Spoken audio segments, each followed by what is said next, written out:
Bonjour les runners, bonjour les sportifs, bonjour au petit monde de la course à pied, c'est Seb et je vous retrouve aujourd'hui pour un nouveau format d'épisode intitulé L'œil du coach, dans lequel je fais appel à un expert.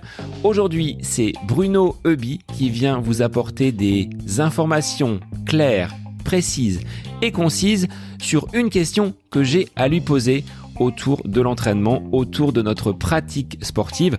Et la thématique du jour me concerne directement à J-7 avant mon semi-marathon du côté de Chartres. Comment organiser cette semaine de pré-compétition ? Les impairs à ne pas commettre, les bonnes pratiques et comment occuper ce temps un petit peu moins actif avant le jour J. Sans plus attendre, je vous laisse déguster tranquillement ce nouveau format d'épisode. Micro-capsule, l'œil du coach, c'est avec Bruno Heuby. Bonne écoute à vous. Comment on gère sa semaine d'entraînement avant un gros objectif, avant une compétition ? On est donc dans cette période où les semi-marathons et les marathons fleurissent. Alors que fait-on pour optimiser justement cette semaine d'avant-compétition ? Bonjour Sébastien, oui, c'est toujours un plaisir de se retrouver pour partager ces capsules sur l'entraînement et transmettre nos trucs, nos petits secrets. Donc, la semaine avant la compétition, c'est un moment très important qui est souvent un peu négligé dans le programme d'entraînement et pourtant, c'est une phase clé que les coureurs ont un peu de mal à aborder parce que souvent la question qui se pose, c'est est-ce que je ne vais pas tout perdre ? On va rassurer les gens qui nous écoutent. Non, on ne va pas tout perdre. On ne perd pas tout en une semaine, heureusement d'ailleurs. Et au contraire, cette phase de repos avant l'objectif, avant la compétition, va permettre de faire fructifier, de potentialiser tous les entraînements qu'on aura fait auparavant. Donc, c'est très important d'avoir une phase, ce qu'on appelle une phase de relâchement, au cours de laquelle on va laisser à l'organisme le temps d'assimiler toutes ces sortes d'entraînements qu'on aura faites semaine après semaine. Pour un semi-marathon, la dernière semaine doit être vraiment relâchée. On ne fait plus grand-chose. Moi, je conseille de faire 2-3 entraînements grand maximum. Des entraînements courts. Donc, le principe de la phase de relâchement, c'est de réduire considérablement, voire même de manière drastique, le volume de l'entraînement, mais qu'on garde un tout petit peu d'intensité. Et là, l'intensité qu'on va conserver, c'est de l'intensité à la vitesse spécifique. 2 jours de repos avant le semi-marathon, je trouve que c'est bien. On peut faire une séance la veille, mais ce n'est pas obligatoire. C'est obligatoire pour les athlètes de haut niveau ou des athlètes de très bon niveau qui vont s'entraîner 6-7 fois par semaine. Eux peuvent faire une séance la veille, un petit footing de 20-30 minutes avec quelques phases de déroulé, d'accélération très courte. Ça, c'est pour les athlètes de bon ou de très bon niveau. Moi, je conseille 2 jours de repos avant la compétition. Et voilà, et à J-3, on va faire une petite séance de rappel, une trentaine de minutes de footing, et puis 3 fois 500 à la vitesse de l'objectif, à la vitesse de son semi-marathon, pour se remémorer la vitesse, pour garder cette notion de vitesse en tête, voilà, pour faire ses gammes comme un pianiste qui continue de faire ses gammes. Donc, on refait les gammes à la vitesse spécifique, vitesse qu'on aura travaillé auparavant, donc qu'on connaît parfaitement bien. Voilà, ça c'est 3 jours avant, 1 jour de repos à J-4, et puis à J-5, on peut faire la même chose. Comme on est un peu plus loin, on va mettre un petit peu plus de distance. Moi, j'aime bien cette séance de, pareil, 30 minutes de footing et puis 3 fois 1000 à la vitesse du semi-marathon, en respectant, bien entendu, précisément le timing. Ce n'est pas parce que ce sont des 1000, ce n'est pas parce qu'il n'y en a que 3 qu'on va les faire vite. Au contraire, une fois de plus, on est dans cette notion de faire ses gammes, de répéter la vitesse pour bien la mémoriser. Voilà, donc 2 séances, 3 grands maximum dans la semaine qui précède, et c'est suffisant pour le semi-marathon. Pour le marathon, je conseille vraiment d'avoir une phase de repos un peu plus longue. C'est le même principe. On va répéter des séquences à allure marathon. Donc forcément, si on répète une séquence de 10-15 minutes à allure marathon, c'est extrêmement facile puisqu'on se prépare à courir 2 heures, 3 heures, 4 heures à cette vitesse-là. Néanmoins, on est dans la même logique de faire ses gammes, de mémoriser une allure qu'on aura bien travaillée. C'est un rappel.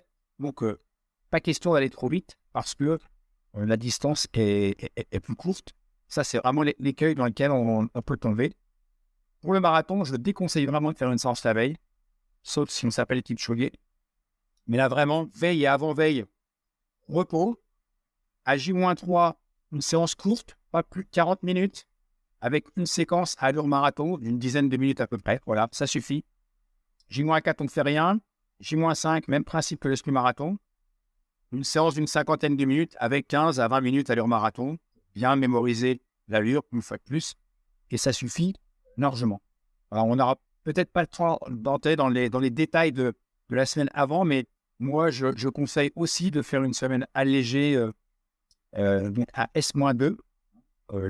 La semaine précédente, la dernière semaine, l'entraînement doit être aussi considérablement allégé. Moi, je vais même plus loin, puisque pour moi, la phase de relâchement sur un marathon, elle commence 3 semaines avant l'objectif. C'est-à-dire que le pic d'entraînement se situe à 3 semaines avant l'objectif, avec la grosse sortie longue, avec les sorties les plus difficiles. Et déjà, à S-3, on va réduire un peu l'entraînement et de plus en plus comme ça au fur et à mesure des 3 semaines. C'est pour cela qu'on voit beaucoup de coureurs passer un semi-marathon 3-4 semaines avant l'objectif et derrière filer tranquillement vers le marathon. Alors ça, c'est quelque chose oui, qui est très habituel dans les plans d'entraînement. Moi, ce que je conseille de faire, c'est d'abord ce semi-marathon à 3 semaines de l'objectif, il n'est absolument pas indispensable.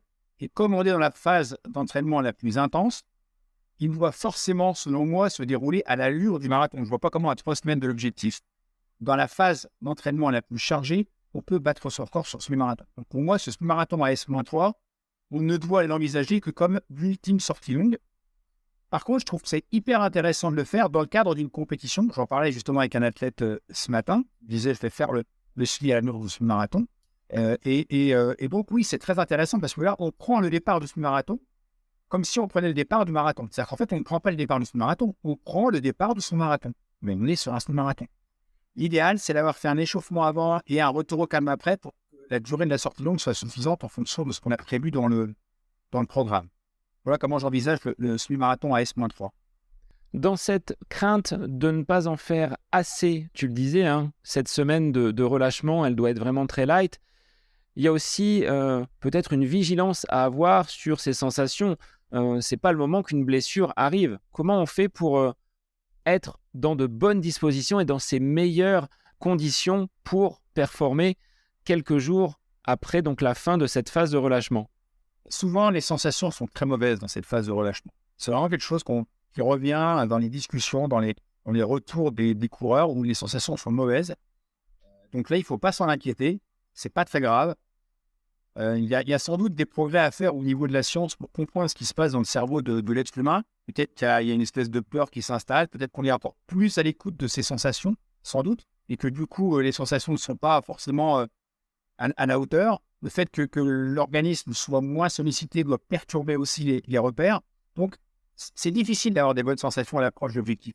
Et le rôle de l'entraîneur, c'est justement de rassurer l'athlète en lui disant « c'est pas grave, ne t'inquiète pas, c'est normal, les sensations ne sont pas bonnes, mais ça ne prouve pas que le jour J, tu ne seras pas en pleine forme. Et d'ailleurs, tu risques d'être justement en pleine forme parce que tu te reposes et parce que tu es en train de potentialiser tout ce que tu as fait les semaines précédentes. » Le repos, le sommeil, ce sont des axes sur lesquels le coureur doit être vigilant sur les jours qui précèdent l'objectif. Oui, c'est ça. Alors bien évidemment, la dernière semaine, on ne va pas régler tous les problèmes. La vigilance sur l'alimentation, la vigilance sur l'hydratation, la vigilance sur le sommeil, elle doit se faire les semaines précédentes, mais tout particulièrement la dernière semaine. Oui, moi, ce que je conseille aux athlètes, c'est d'éviter, dans la mesure du possible, les stations debout à répétition trop longtemps. Je leur conseille de se coucher un petit peu plus tôt.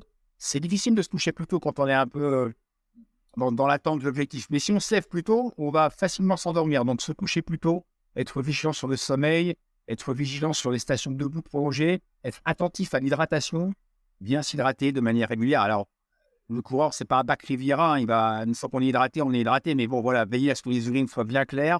Donc, c'est une somme de petits points sur lesquels il faut être attentif et qui permettent aussi d'avoir les routines et de rentrer peu à peu avant la compétition. Voilà, dans l'objectif qu'on s'est fixé, qu'on prépare depuis ces semaines, ça permet de rentrer dedans avec des routines qui sont assez rassurantes, je trouve. Merci Bruno pour ces conseils consacrés à cette semaine avant la compétition. Je te dis à très vite pour de nouvelles capsules. À très bientôt.